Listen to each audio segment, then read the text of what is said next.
اللہ کے نبی علیہ الصلوۃ والسلام کا وہ فرمان کہ فرض نماز میں اگر کمی رہ گئی تو یہ سنتیں اور نوافل اس کے ذریعے اللہ تعالیٰ وہ کمی پوری کریں گے. بڑی بات ہے کہ انہوں نے سنت موقدہ کا پوچھا ہے. ہمارے ہاں تو نوافل اور سنتوں کا رواج ہی ختم ہو گیا. بالکل صحیح ہے، بالکل صحیح ہے. بہت اچھی بات ہے، سنتوں کو اہتمام کرنا چاہیے. اصل میں پہلے بھی کئی دفعہ یہ کہہ چکا ہوں کہ یہ جو سنتیں ہوتی ہیں، پھر نوافل ہوتے ہیں، پھر مستحبات ہوتے ہیں، صرف نماز کے نہیں، ہر چیز کے. جی یعنی آپ آپس کے تعلقات جو ہیں اس کے بھی فرائض، مستحبات، سنت، نوافل، ہر چیز. اسی طرح روزے بھی اس میں یہ اللہ تعالیٰ نے ایک شیلڈ رکھی ہوئی ہے. آپ اگر صرف فرض پڑھتے ہیں تو شیطان کا جو پہلا حملہ ہوگا تو وہ فرض ڈیمیج ہوگا.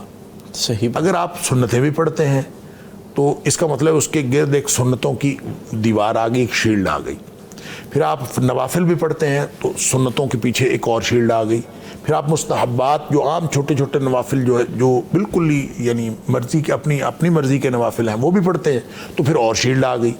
اب اس کا نتیجہ کیا ہوگا؟ شیطان کا اگر پہلا حملہ ہوگا تو وہ باہر آؤٹر شیلڈ پہ ہوگا نا، بالکل اندر والی ساری چیزیں محفوظ رہیں گی.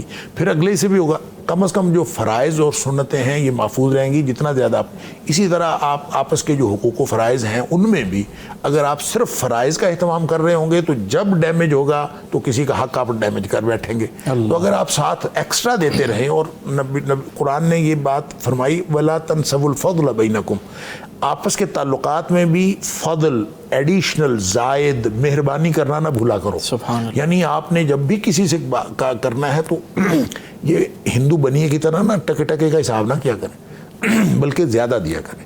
اس کا فائدہ ہوگا کہ کبھی رہ بھی جائے گا تو وہ زیادہ میں سے ذرا کمی ہوگی نا، اصل حق تو وہیں کمی رہے گا. لہذا یہ پورا ایک نظام جو ہے انسان کا، انفرادی عبادات کا بھی اور باہمی جو تعلقات کا بھی اور اجتماعی معاملات کا بھی، سارے کا سارا درست ہو جاتا ہے اگر آدمی اس ڈسپلن کو فالو کر لیتا ہے. بہت خوبصورت مثال دی ہے اور میں نے فرسٹ ٹائم یہ آپ سے سنی ہے.